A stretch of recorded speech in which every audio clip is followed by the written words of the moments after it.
नमस्कार दोस्तों, स्वागत है आपका हमारे यूट्यूब चैनल में। देखिए, हम लोग 1000 पॉलिटी के क्वेश्चन को डिस्कस कर रहे थे, ऑब्जेक्टिव क्वेश्चन को डिस्कस कर रहे थे। उस सीरीज में ये हमारा दूसरा लेक्चर है। इससे पहले हमने पहला लेक्चर ऑलरेडी अपलोड कर दिया है। अगर आपने उस लेक्चर को नहीं देखा है तो उस लेक्चर को जाके आप लोग रेफ़र कर सकते हैं। उस लेक्चर में कुल मिला के लगभग 50 क्वेश्चन को डिस्कस किया गया है। इस लेक्चर में हम लोग लगभग 100 क्वेश्चन को डिस्कस करेंगे। और आपने अगर ये पूरा सीरीज अगर देख लिया, जिसमें हम लोग 1000 क्वेश्चन को डिस्कस करेंगे, अगर ये सीरीज आपने पूरा देख लिया तो किसी भी एग्जाम में इंडियन पॉलिटी का क्वेश्चन तो आपसे मिस नहीं होगा, ये तो मुझे पूरा पता है। तो चलिए शुरू करते हैं आज का लेक्चर। उससे पहले अगर आपने इस चैनल को सब्सक्राइब नहीं किया तो चैनल को सब्सक्राइब करें और बेल आइकन को हिट करें ताकि कोई भी अपडेट आपसे मिस ना हो। चलिए शुरू करते हैं आज का लेक्चर। आज का पहला क्वेश्चन है कि the cabinet mission to India was headed by. Cabinet mission of India को हेड कौन कर रहे थे? तो ये हेड कर रहे थे लॉर्ड पैथिक लॉरेंस। और इसके मेंबर कौन कौन थे? मेंबर थे स्टैफर्ड क्रिप्स और एवी अलेक्जेंडर। यानी कि लॉर्ड पैथिक लॉरेंस इसे हेड कर रहे थे और इसके मेंबर थे स्टैफर्ड क्रिप्स और एवी अलेक्जेंडर। अगला क्वेश्चन है the constitution of India was adopted by. Constitution of India किसके द्वारा अडॉप्ट किया गया था? तो ये अडॉप्ट किया गया था कॉन्स्टिट्यूएंट असेंबली के द्वारा। कॉन्स्टिट्यूएंट असेंबली ने कॉन्स्टिट्यूशन ऑफ इंडिया को अडॉप्ट किया था। अगला क्वेश्चन है the constituent assembly for undivided India met first on. पहले बार कॉन्स्टिट्यूएंट असेंबली किस दिन मिली थी? तो ये मिली थी 9 दिसंबर 1946 को। 9 दिसंबर 1946 को कॉन्स्टिट्यूएंट असेंबली पहली बार उसकी मीटिंग हुई थी। अगला क्वेश्चन है when the constituent assembly for the dominion of India reassembled on 31 October 1947 its reduced membership was. जब कॉन्स्टिट्यूएंट असेंबली 31 अक्टूबर 1947 को दोबारा रीअसेंबल हुई थी तो इसकी मेंबरशिप कितनी हो गई थी? इसकी मेंबरशिप घट के हो गई थी 299। अगला क्वेश्चन है who among the following was the constitutional adviser to the constituent assembly. Constituent assembly के कॉन्स्टिट्यूशनल एडवाइजर कौन थे? तो कॉन्स्टिट्यूएंट असेंबली के कॉन्स्टिट्यूशनल एडवाइजर थे doctor BN Rao. Doctor BN Rao constitutional adviser थे कॉन्स्टिट्यूएंट असेंबली के। अगला क्वेश्चन है the constitution of India was enacted by a constituent assembly set up under. किसके अंतर्गत, किस रूल के अंतर्गत या किस मिशन के अंतर्गत, किस एक्ट के अंतर्गत कॉन्स्टिट्यूएंट असेंबली को इनेक्ट किया गया था? तो ये इनेक्ट किया गया था कैबिनेट मिशन प्लान 1946 के अंतर्गत कॉन्स्टिट्यूएंट असेंबली को सेटअप किया गया था। अगला क्वेश्चन देख लेते हैं the constituent assembly which framed the constitution for independent India was setup in. Constituent assembly जिसने हमारे संविधान को बनाया वो किस वर्ष सेटअप की गई थी? तो ये सेटअप की गई थी 1946 में। किस वर्ष सेटअप की गई थी? ये 1946 में इसे सेटअप किया गया था। अगला क्वेश्चन है who presided over the inaugural meeting of the constituent assembly of India. Constituent assembly of India के पहले जो इनॉग्रल मीटिंग हुई थी उस मीटिंग की अध्यक्षता किसने की थी? तो ये थे सच्चिदानंद सिन्हा। सच्चिदानंद सिन्हा पहली मीटिंग में उसमें प्रिजाइड किया था सच्चिदानंद सिन्हा ने। अगला क्वेश्चन है who among the following was the chairman of drafting committee. Drafting committee के चेयरमैन कौन थे? तो ये थे doctor BR Ambedkar. Doctor BR Ambedkar जो थे वो ड्राफ्टिंग कमेटी के चेयरमैन थे। Who was the president of the constituent assembly. Constituent assembly के प्रेसिडेंट कौन थे? तो कॉन्स्टिट्यूएंट असेंबली के प्रेसिडेंट थे डॉक्टर राजेंद्र प्रसाद। डॉक्टर राजेंद्र प्रसाद जो थे वो कॉन्स्टिट्यूएंट असेंबली के प्रेसिडेंट थे। The demand for the Constituent Assembly was put forward by Indian National Congress in 1936. Its session held at 1936 में जो कॉन्स्टिट्यूएंट असेंबली का डिमांड रखा गया था उस डिमांड का सेशन कहाँ पे हुआ था? तो ये सेशन हुआ था लखनऊ में। लखनऊ में ये सेशन हुआ था। अगला क्वेश्चन है the constituent assembly arrived at decisions on the various provisions of the constitution. संविधान के जितने भी प्रोविजंस थे उस प्रोविजंस पे सहमति बनाने के लिए कैसे डिसीजन लिया जाता था? तो ये बाय कंसेंसस के थ्रू डिसीजन लिया जाता था। अगला क्वेश्चन है द मोस्ट प्रोफाउंड इन्फ्लुएंस, यानी कि जो इंडियन कॉन्स्टिट्यूशन जो बना है उस कॉन्स्टिट्यूशन पे सबसे ज़्यादा इन्फ्लुएंस किस एक्ट का है? तो ये सबसे ज़्यादा एक्ट है गवर्नमेंट ऑफ इंडिया एक्ट 1935 का। ये एक मैच द फॉलोइंग क्वेश्चन है।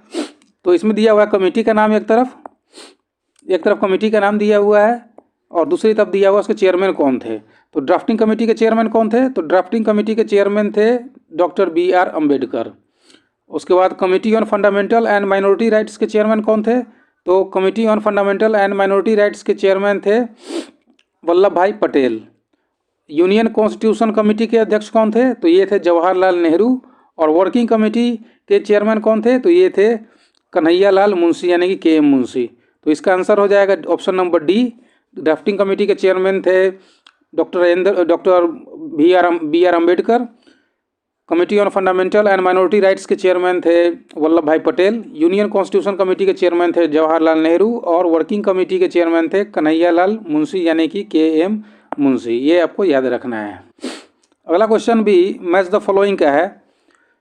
इसमें एक तरफ दिया हुआ है डेट और दूसरी तरफ दिया हुआ है कि मतलब उस दिन कौन सी घटना हुई थी। तो सबसे पहले है 22 जुलाई 1947 यानी कि 22 जुलाई 1947 को सबसे पहले क्या हुआ था? तो इस दिन adoption of national flag by constituent assembly, constituent assembly के द्वारा नेशनल फ्लैग को अडॉप्ट किया गया था 22 जुलाई 1947 को। उसके बाद डेट है 24 जनवरी 1950। 24 जनवरी 1950 को क्या हुआ था? 24 जनवरी 1950 को adoption of national song by the constituent assembly यानी कि नेशनल सॉन्ग को किस दिन अडॉप्ट किया गया है? ये अडॉप्ट किया गया है 24 जनवरी 1950 को। 26 जनवरी 1950 को नेशनल कैलेंडर को हमारा अडॉप्ट किया गया, नेशनल एम्बलम को हमारा अडॉप्ट किया गया था 26 जनवरी 1950 को। और 22 मार्च 1957 को हमारा नेशनल कैलेंडर को अडॉप्ट किया गया था। यानी कि इसका आंसर हो जाएगा 4, 1, 2, 3 यानी कि 22 जुलाई 1947 को नेशनल फ्लैग हमारा अडॉप्ट किया गया। 24 जनवरी 1950 को नेशनल सॉन्ग हमारा अडॉप्ट किया गया। 26 जनवरी 1950 को नेशनल एम्बलम हमारा अडॉप्ट किया गया। और 22 मार्च 1957 को नेशनल कैलेंडर हमारा अडॉप्ट किया गया है। अगला क्वेश्चन है कि the design of the national flag was adopted by the constituent assembly of India and किस ईयर कॉन्स्टिट्यूएंट असेंबली ने नेशनल फ्लैग के डिज़ाइन को अडॉप्ट किया है? तो ये अडॉप्ट किया है जुलाई 1947 में। जुलाई 1947 में कॉन्स्टिट्यूएंट असेंबली ने नेशनल फ्लैग के डिज़ाइन को अडॉप्ट किया है।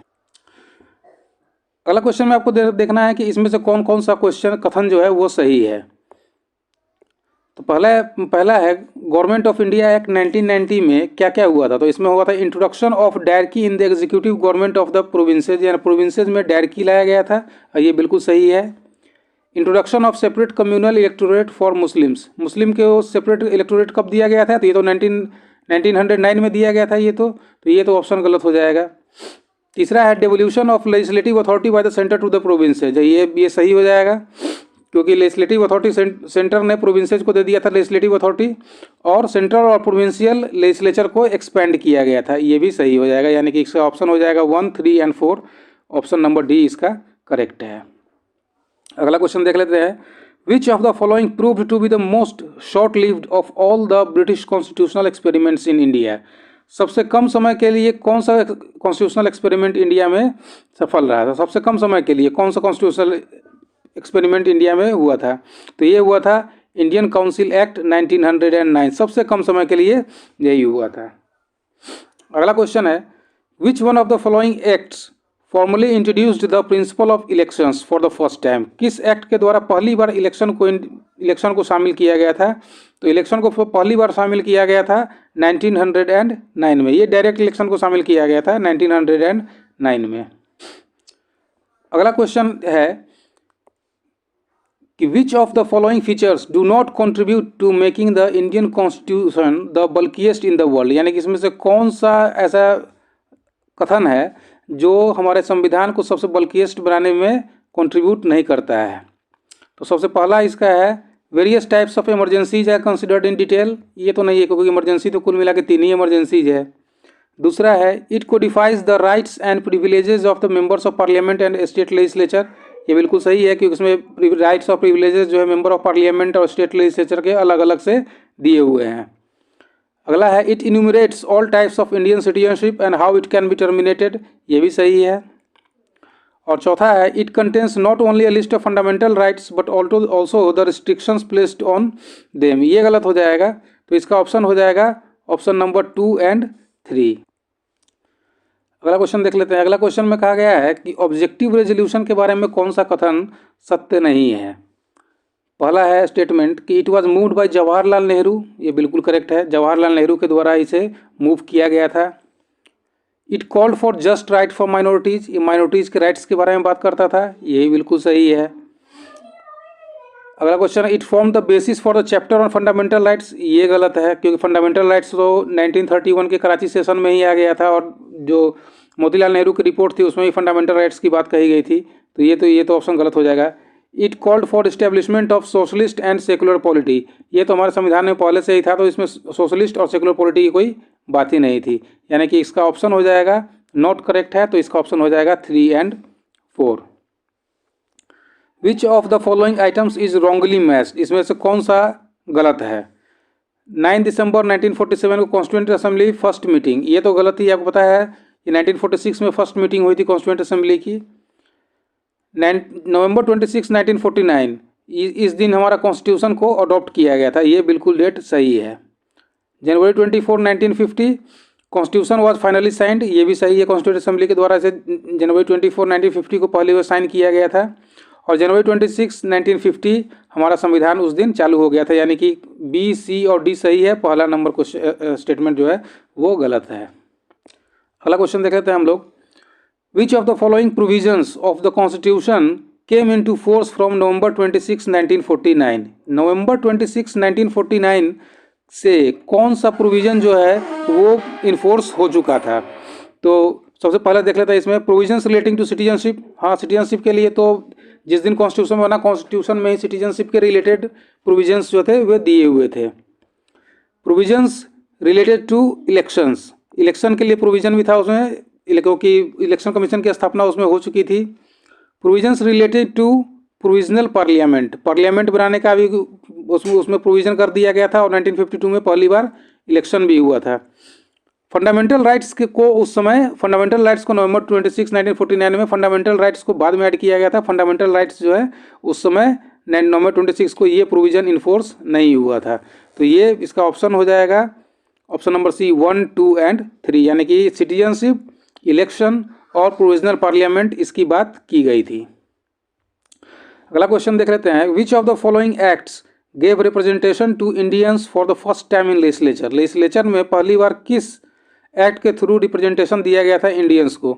इसका ऑप्शन है government of India act 1935 government of India act 1935 के अंतर्गत पहली बार लेजिस्लेचर में रिप्रेजेंटेशन दिया गया था इंडियंस को।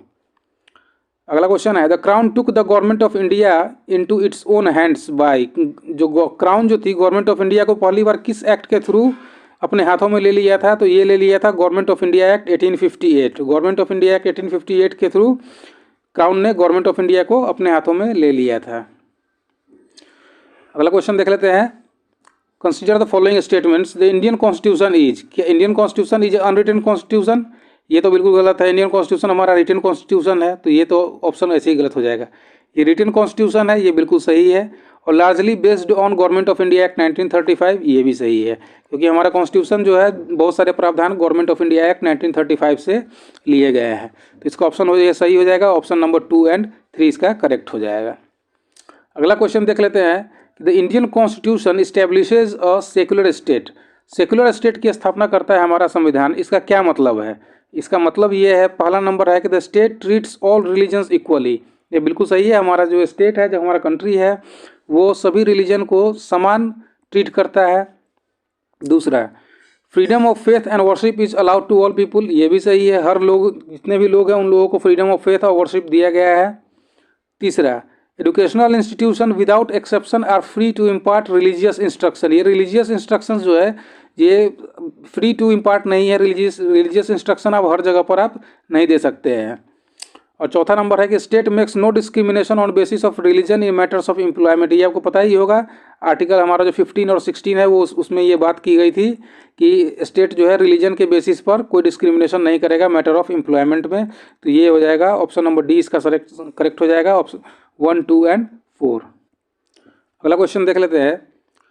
The nationalist demand for a constituent assembly was for first time considered by the British government though indirectly and with reservations in the, किस act के थ्रू या किस ऑफर में जो था कॉन्स्टिट्यूएंट असेंबली को पहली बार डिमांड को जो है एक्सेप्ट कर लिया गया था, तो ये अगस्त ऑफर में पहली बार कॉन्स्टिट्यूएंट असेंबली ने कॉन्स्टिट्यूएंट असेंबली के डिमांड को एक्सेप्ट कर लिया गया था। लेकिन उसमें कुछ बातें ऐसे थी अगस्त ऑफर में, जिससे अगस्त ऑफर को ठुकरा दिया गया था इंडियन नेशनल कांग्रेस के द्वारा। अगला क्वेश्चन है, which of the following was adopted from the Mauryan dynasty. Mauryan dynasty से क्या अडॉप्ट किया गया है गवर्नमेंट ऑफ इंडिया में। तो ये एम्ब्लेम जो है हमारा, उसमें 4 लायंस जो है वो मौर्यन डायनेस्टी से अडॉप्ट किया गया है हमारे एम्ब्लेम में। अगला क्वेश्चन है कि the office of governor general of India was created by. Governor general of India का ऑफिस किस एक्ट के थ्रू क्रिएट किया गया था। तो गवर्नर जनरल ऑफ इंडिया का जो ऑफिस है ये गवर्नमेंट ऑफ इंडिया एक्ट 1858 के थ्रू क्रिएट किया गया था। इनमें से किसे फादर ऑफ इंडियन कॉन्स्टिट्यूशन कहा जाता है। तो आपको पता ही होगा, डॉक्टर बी आर अम्बेडकर को फादर ऑफ इंडियन कॉन्स्टिट्यूशन कहा जाता है। अगला क्वेश्चन है कि व्हेन डिड मिस्टर एटली, जब प्राइम मिनिस्टर थे इंग्लैंड के, ट्रांसफर ऑफ पावर की बात की थी कि इंडिया को अब ट्रांसफर ऑफ पावर दे दिया जाए, तो ये किया गया था। तो इसका आंसर हो जाएगा जून 1948। जून 1948 में प्राइम मिनिस्टर जो थे इंग्लैंड के उस समय के क्लीमेंट एटली, इन्होंने इंडियन को power of transfer of power दे दिया था जून 1948 में। अगला क्वेश्चन है, who proposed the preamble before the drafting committee of the constitution. Constitution के समक्ष प्रीएम्बल को किसने प्रपोज किया था जो ऑब्जेक्टिव रेजोल्यूशन पर बेस्ड था। तो ये किया था जवाहरलाल नेहरू ने। अगला क्वेश्चन है, इसमें से कौन सा ऐसा स्टेटमेंट है जो इंडियन कॉन्स्टिट्यूशन के बारे में करेक्ट है। तो पहला स्टेटमेंट है, it is completely based on British constitution. क्या यह पूरा का पूरा ब्रिटिश कॉन्स्टिट्यूशन बेस्ड है। तो ये बिल्कुल करेक्ट है। हमारा तो बहुत सारे अमेरिका से भी लिया गया है कुछ प्रावधान, जैसे fundamental rights, independence of judiciary US से लिया गया है। उसके बाद आयरलैंड से हमारा डीपीएसपी लिया गया है। तो और उसके बाद अगला क्वेश्चन है कि it is made only on the basis of government of India act 1935। क्या गवर्नमेंट ऑफ इंडिया एक्ट 1935 के बेसिस पर ही है। तो ये भी बिल्कुल गलत है। ये बात सही है कि गवर्नमेंट ऑफ इंडिया एक्ट 1935 से कुछ प्रावधान लिए गए हैं, कुछ प्रोविजंस लिए गए हैं, लेकिन बिल्कुल इस पर बेस है, ये बिल्कुल गलत है। It is a mixture of several constitution, ये बिल्कुल सही स्टेटमेंट है कि it is a mixture of several constitution, यानी कि बहुत सारे कॉन्स्टिट्यूशन से हमारा जो है कुछ कुछ प्रावधान लेके हमारा कॉन्स्टिट्यूशन बनाया गया है। इट इज़ ओरिजिनल, ये ओरिजिनल नहीं है, ये भी बिल्कुल करेक्ट नहीं है। अगला क्वेश्चन है, मैच द फॉलोइंग है। Government of India act 1919, government of India act 1935, Minto Morley reforms और कैबिनेट मिशन प्लान। तो इसमें देख लेते हैं इसमें सही सही को क्या क्या है। तो सबसे पहला है गवर्नमेंट ऑफ इंडिया एक्ट 1919। तो गवर्नमेंट ऑफ इंडिया एक्ट 1919 में क्या हुआ था, सबसे पहले डायरकी की स्थापना हुई थी, यानी कि प्रोविंशियल डायरकी जो था ये लागू किया गया था गवर्नमेंट ऑफ इंडिया एक्ट 1919 के द्वारा। गवर्नमेंट ऑफ इंडिया एक्ट 1935 में प्रोविंस को ऑटोनॉमी दी गई थी, प्रोविंशियल ऑटोनॉमी दी गई थी 1935 में। मॉडल मिंटो रिफॉर्म्स में क्या हो, सेपरेट इलेक्टोरेट दिया गया था मॉडल मिंटो रिफॉर्म्स में, और कैबिनेट मिशन प्लान के थ्रू कॉन्स्टिट्यूएंट असेंबली की स्थापना हुई थी। तो इसका ऑप्शन हो जाएगा 3, 1, 2 और 4। तो गवर्नमेंट ऑफ इंडिया एक्ट 1919 के थ्रू डायरकी को स्थापित किया गया था। गवर्नमेंट ऑफ इंडिया एक्ट 1935 के थ्रू प्रोविंशियल ऑटोनॉमी दी गई थी। मिंटो मॉडल रिफॉर्म्स के थ्रू सेपरेट इलेक्टोरेट और कैबिनेट मिशन प्लान के थ्रू कॉन्स्टिट्यूएंट असेंबली की स्थापना की गई थी। अगला क्वेश्चन है, the amendment procedure laid down in the constitution of India is on the pattern of. जो अमेंडमेंट प्रोसीजर जो है वो किस कंट्री के कॉन्स्टिट्यूशन पे बेस्ड है। तो ये है constitution of south Africa. South Africa से हमारा जो है अमेंडमेंट प्रोसीजर लिया गया है। अगला क्वेश्चन है कि the first session of constituent assembly was held in. Constituent assembly का पहला सेशन कहाँ पे हुआ था। तो ये न्यू दिल्ली में हुआ था। अगला क्वेश्चन है, who among the following was the chairman of the union constitution committee of the constituent assembly.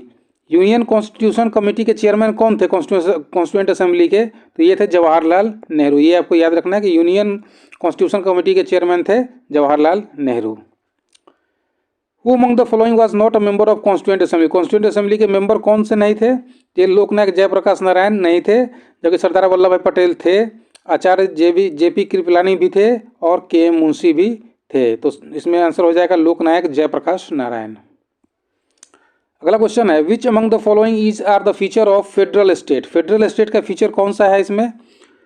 पहला ऑप्शन है the powers of the central and the state governments are clearly laid down. ये बिल्कुल correct है। हमारा constitution जो है उसमें देख रहे हैं आपकी सेंट्रल गवर्नमेंट का पावर क्या है और स्टेट गवर्नमेंट का पावर क्या है, ये बिल्कुल क्लियरली उसमें दिया गया है। इसमें उसमें स्टेट लिस्ट और यूनियन लिस्ट भी है। हमारा जो शेड्यूल 7 है उसमें स्टेट लिस्ट और यूनियन लिस्ट दिया गया है और उसमें सेंट्रल और स्टेट गवर्नमेंट के पावर को क्लियरली डिफाइन किया गया है।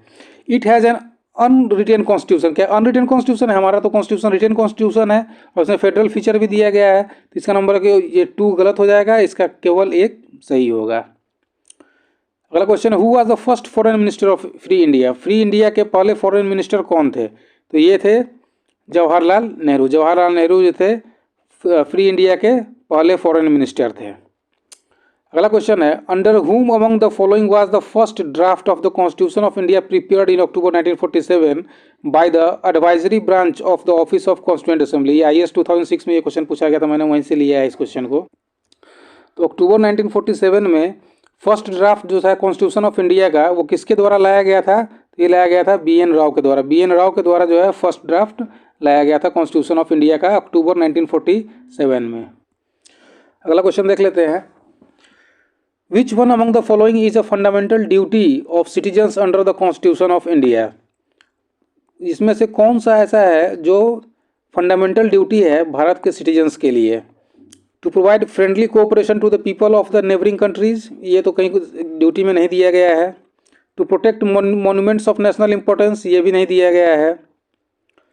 To defend the country and render national service when called upon to do so, ये तो फंडामेंटल ड्यूटी में पहली बार भी दिया हुआ है। फंडामेंटल ड्यूटी 1 में ही दिया हुआ है कि जरूरत पड़ने पे हमें कंट्री को डिफेंड करना पड़ सकता है।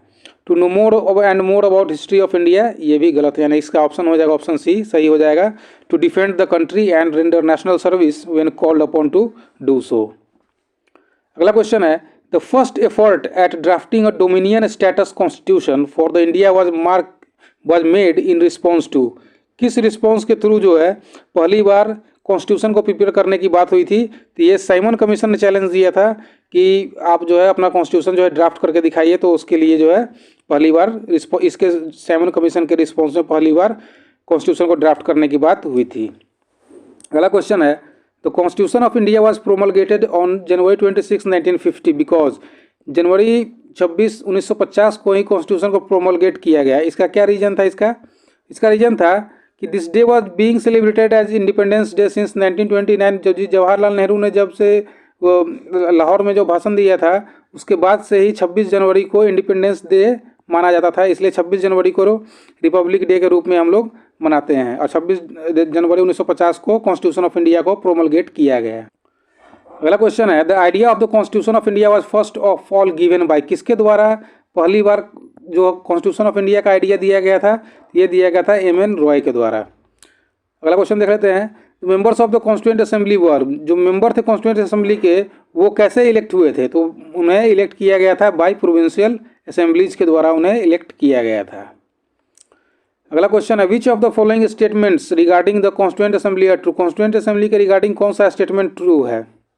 पहला, it was not based on adult franchise, ये तो ऑप्शन गलत हो जाएगा कि एडल्ट फ्रेंचाइजी के थ्रू बेस्ड था। It resulted from direct elections, ये गलत हो जाएगा क्योंकि इसमें डायरेक्ट और इनडायरेक्ट इलेक्शंस दोनों हुए थे। It was a multi party body, ये बिल्कुल सही है, इसे मल्टी पार्टी बॉडी थी और इसे सेवरल कमेटी के थ्रू इसने वर्क भी किया था, ये भी सही है, यानी कि इसका ऑप्शन 3 और 4 जो है इसका ऑप्शन सही हो जाएगा। अगला क्वेश्चन है, India became a sovereign democratic republic on, किस दिन इंडिया जो है सुवरन डेमोक्रेटिक और रिपब्लिक बना? तो ये बना 26 जनवरी 1950 को। सेकुलर और सोशलिस्ट वर्ड जो है वो तो 42nd अमेंडमेंट एक्ट 1976 के अंतर्गत ऐड किया गया था। अगला क्वेश्चन है, विच one of the following made the Indian legislature by cameral, किसके द्वारा बाई कैमरल बनाया गया था इंडियन लेजिस्लेचर को? ये बनाया गया था गवर्नमेंट ऑफ इंडिया एक्ट 1919 के थ्रू इंडियन लेजिस्लेचर को बाई कैमरल बनाया गया था।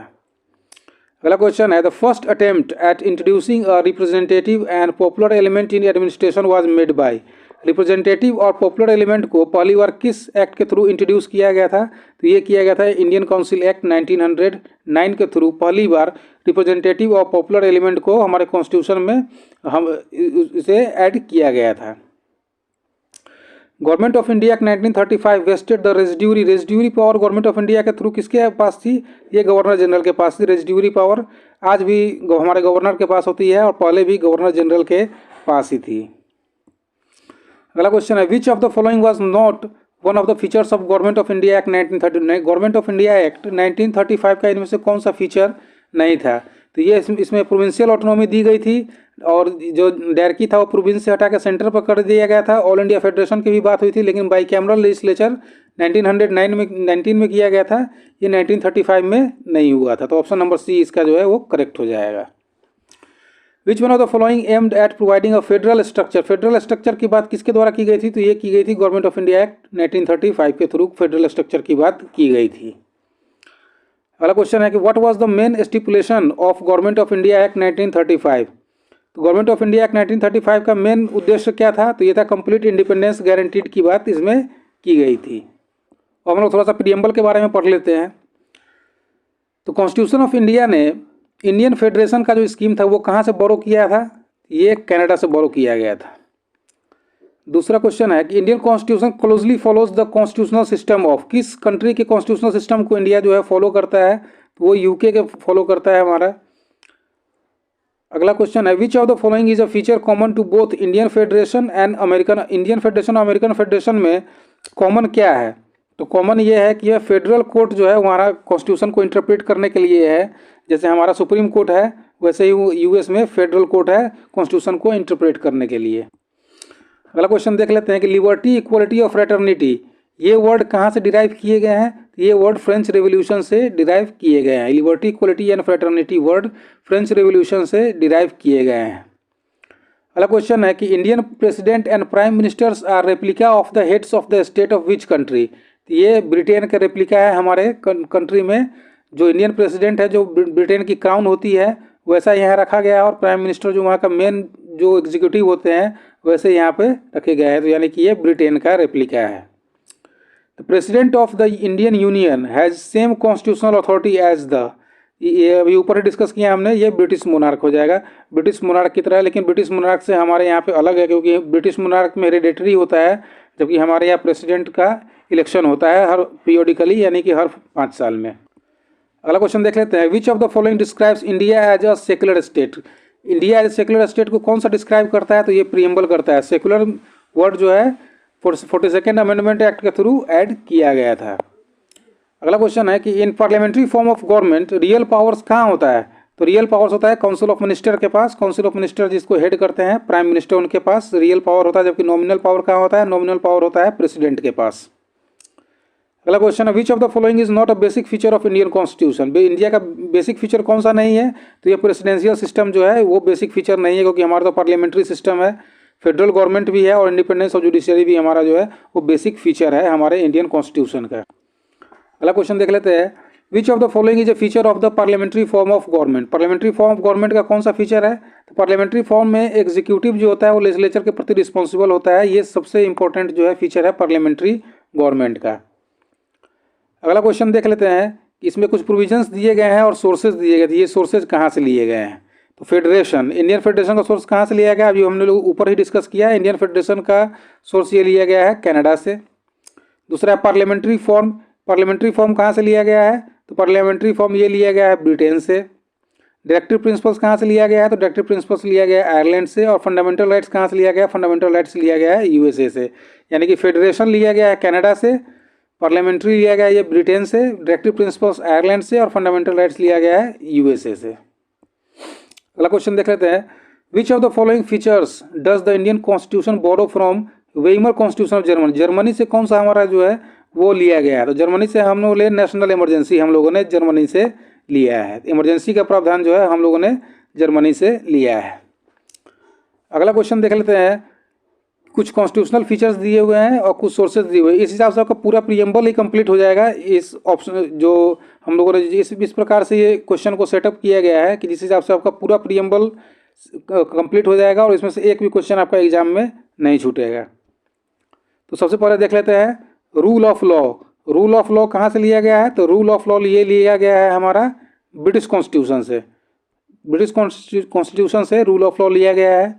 डायरेक्टिव प्रिंसिपल्स कहाँ से लिया गया है? तो ये लिया गया है आयरिश कॉन्स्टिट्यूशन से। कंकरेंट लिस्ट हमारा कहाँ से लिया गया है? ये ऑस्ट्रेलिया से लिया गया है। और सस्पेंशन ऑफ फंडामेंटल राइट्स कहाँ से लिया गया? ये जर्मनी से लिया गया। अभी हमने ऊपर ही देखा कि सस्पेंशन ऑफ फंडामेंटल राइट्स जो है नेशनल इमरजेंसी के थ्रू ये जर्मनी से लिया गया है। अगला क्वेश्चन देख लेते हैं। Which of the following features and their sources is wrongly matched? जो रॉन्गली कौन सा इसमें मैच किया गया है? पहला है जुडिशियल रिव्यू। तो जुडिशियल रिव्यू कहाँ से लिया गया है? ये लिया गया है यूएसए के कॉन्स्टिट्यूशन से जुडिशियल रिव्यू को लिया गया है, यानी कि ब्रिटिश प्रैक्टिस है, ये गलत है। कंकरेंट लिस्ट ये ऑस्ट्रेलिया से लिया गया, ये बिल्कुल सही है। डायरेक्टिव प्रिंसिपल्स ये आयरिश कॉन्स्टिट्यूशन से लिया गया, ये भी सही है। और फंडामेंटल राइट्स यूएस कॉन्स्टिट्यूशन से लिया गया है, ये भी सही है। अगला क्वेश्चन देख लेते हैं। Which constitution has inspired the Indian concepts of rule of law, parliamentary system and law making procedure? किस कॉन्स्टिट्यूशन से हमारा जो है rule of law, parliamentary system और लॉ मेकिंग प्रोसीजर जो है प्रभावित है? तो ये हमारा है ब्रिटिश कॉन्स्टिट्यूशन से। ब्रिटिश कॉन्स्टिट्यूशन से rule of law, parliamentary system and law making procedure हमारा इंस्पायर है। अगला क्वेश्चन है the constitution of India is design to work as a unitary government. ये कहाँ से? ये इमरजेंसी के टाइम में अगर नेशनल इमरजेंसी हो तो पार्लियामेंट जो है स्टेट को किसी भी कानून बनाने से रोक सकती है और स्टेट के किसी भी सब्जेक्ट पे अपना कानून बना सकती है। तो ये यूनिटरी गवर्नमेंट हो जाती है इमरजेंसी के टाइम पे, यानी कि ऑप्शन बी जो है इसका वो सही है। अगला क्वेश्चन देख लेते हैं। Which of the following features of the constitution of India does not resemble the American constitution? American constitution से कौन सा फीचर हमारा जो है रिजेंबल नहीं होता है? सबसे पहले है रिटन कॉन्स्टिट्यूशन। तो यूएस का भी रिटन कॉन्स्टिट्यूशन है, हमारा भी रिटन कॉन्स्टिट्यूशन है। फेडरल गवर्नमेंट यूएस में भी है, हमारे पास भी है। फंडामेंटल राइट्स तो हमने यूएस से ही लिया है। लेकिन पार्लियामेंट्री फॉर्म ऑफ गवर्नमेंट ये गलत है, क्योंकि यूएस में प्रेसिडेंशियल फॉर्म ऑफ गवर्नमेंट चलता है। तो इसलिए ये ऑप्शन नंबर डी इसका सही है। Which of the following emerges clearly from preamble? Preamble से कौन सा इसमें से इमर्ज होता है? कौन कौन सा बात प्रीएम्बल के थ्रू, प्रीएम्बल के बारे में सही है? पहला है when the constitution was enacted. Constitution कब इनेक्ट किया गया? ये बिल्कुल सही है। प्रीएम्बल में डेट दिया गया है। The ideals that were to be achieved, ये भी सही है। कौन कौन से आइडियल को उसमें अचीव करना है इसके बारे में दिया गया। इक्वालिटी, फ्रेटर्निटी, इन सब के बारे में बात की गई है। सिस्टम ऑफ गवर्नमेंट, ये भी सही है। कौन सा सिस्टम होगा गवर्नमेंट का, ये उसमें दिया हुआ है। और source of authority we the people, ये भी दिया हुआ है। यानी कि ऑप्शन नंबर 1, 2, 3, 4 ये चारों सही है। ऑप्शन नंबर डी इसका करेक्ट हो जाएगा। अगला क्वेश्चन है विच one of the following statements regarding the preamble is correct? Preamble के बारे में कौन सा इसमें से करेक्ट है? It is not enforceable in a court of law. ये तो बिल्कुल करेक्ट है, क्योंकि सुप्रीम कोर्ट ने ही बेरूबारी केस में ये बता दिया था कि ये इन्फोर्सेबल जो है कोर्ट में नहीं होगा। अगर प्रोविजन कोई अगर पार्लियामेंट ऐसा लाती है जैसे प्रीएम्बल का उल्लंघन होता है तो वो कोर्ट में इन्फोर्सेबल नहीं होगा। सुप्रीम कोर्ट है recently rule that it is not a part of the constitution. ये बिल्कुल गलत है।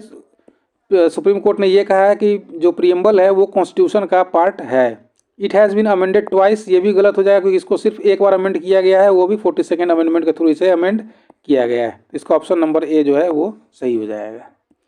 अगला क्वेश्चन देख लेते हैं। द इंडियन कॉन्स्टिट्यूशन है बोरोड द आइडिया। प्रीएम्बल का आइडिया कहाँ से लिया गया है? ये प्रीएम्बल का आइडिया लिया गया है हमारे यूएसए की कॉन्स्टिट्यूशन से, प्रीएम्बल का आइडिया लिया गया है। अगला क्वेश्चन है कि सेकुलरिज्म का क्या मतलब होता है? तो सेकुलरिज्म का मतलब होता है कि ऐसी पॉलिटिकल और सोशल फिलोसफी है जो किसी पर्टिकुलर रिलीजन को फेवर नहीं कर सकती, यानी कि हर रिलीजन जो है, जितने भी रिलीजन है उसको इक्वल ट्रीट करती है। इसका मतलब होता है सेकुलरिज्म। तो इसका ऑप्शन नंबर डी सही हो जाएगा। अब फेडरल स्टेट के बारे में पूछा गया कि फेडरल स्टेट के बारे में क्या है? तो फेडरल स्टेट में क्या होता है? क्या states are more powerful than the centre? तो ये तो गलत हो जाएगा। स्टेट्स आर पावरफुल नहीं होते सेंटर से। क्या centre is more powerful than the states? ये भी गलत हो जाएगा। सेंटर इज मोर पावरफुल नहीं होते स्टेट से। पर क्या presidential form of government function करती है? तो हमारे देश में, हमारा कंट्री भी एक फेडरल स्टेट है, लेकिन यहाँ पर पार्लियामेंट्री फॉर्म ऑफ गवर्नमेंट है।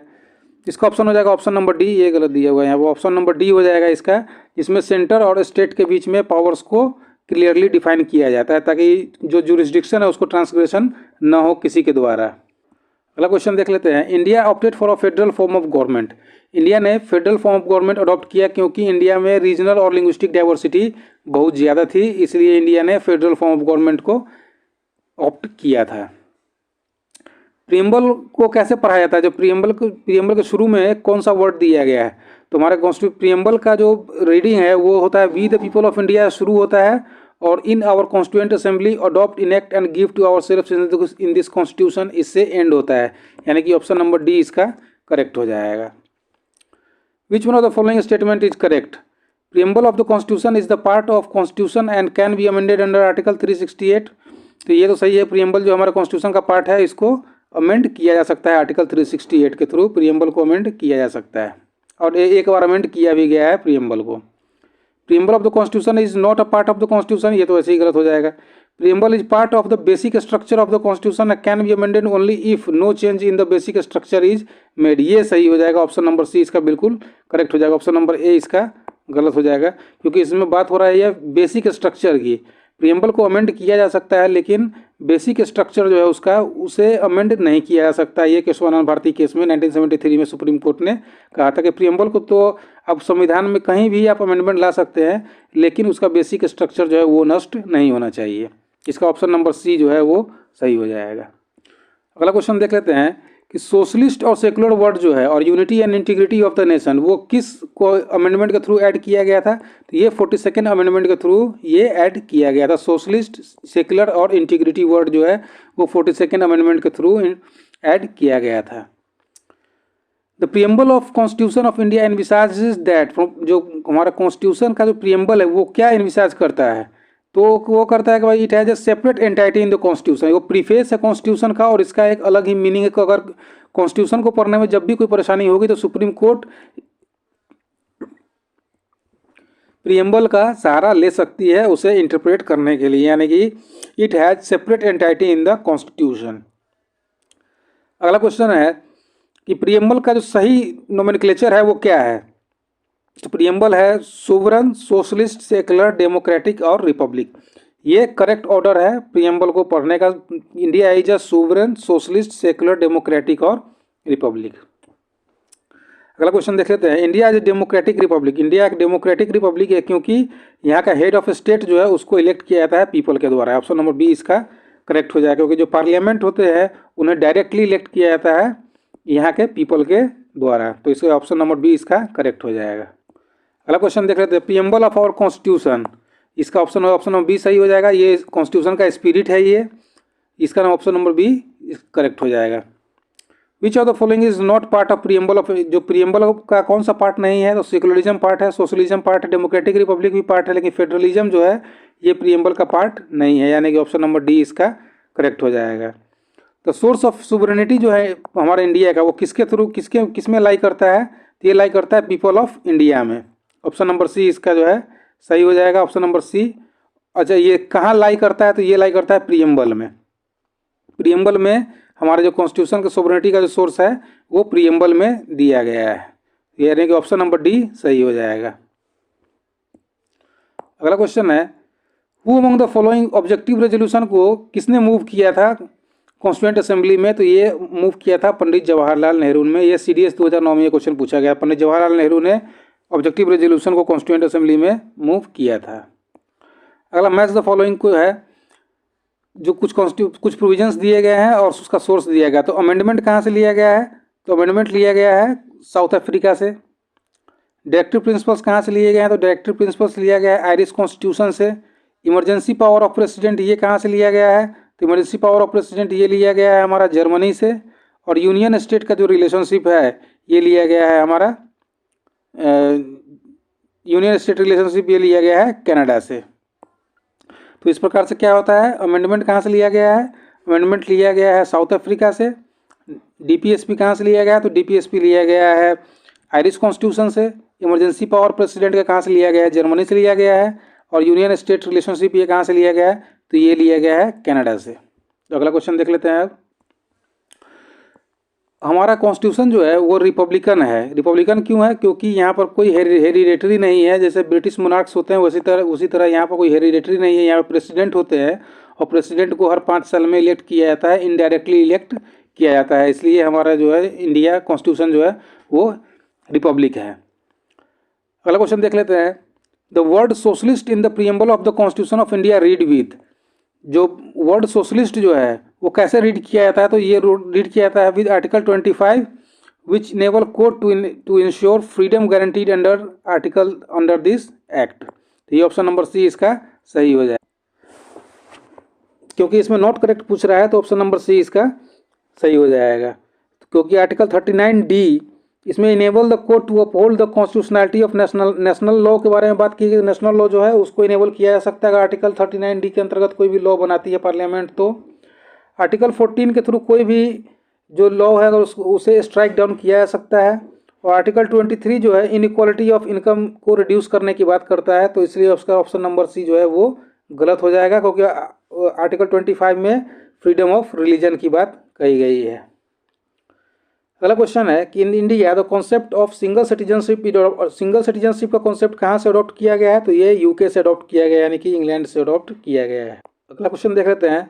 The Indian constitution comprises of, Indian constitution originally Indian constitution में कितने आर्टिकल्स थे? तो 395 आर्टिकल्स, 22 पार्ट्स एंड 12 शेड्यूल्स थे ओरिजिनल कॉन्स्टिट्यूशन में। हालांकि अब तो काफ़ी बार अमेंडमेंट हुआ है और ये आर्टिकल्स और पार्ट्स भी अब बढ़ गए हैं।